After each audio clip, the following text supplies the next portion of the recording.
కోవిల రూపధారిణివై అవతరించు ఆదిశక్తి. నీ కరుణల కలిమి చాలు అదే కదా ముక్తి. నవదుర్గా స్వరూపిణి నవనవలావణ్యధుని నవరాత్రుల పూజల నిన్నవలోకింతును సదా.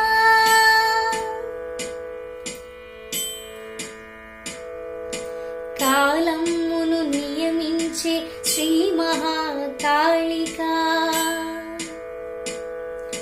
వాగ్బుద్ధి జ్ఞానమయి హే మహాసరస్వతి. సంపదలకు సాకారము జనని మహాలక్ష్మి, జగముల శాసించి బ్రోచు రాజరాజేశ్వరి.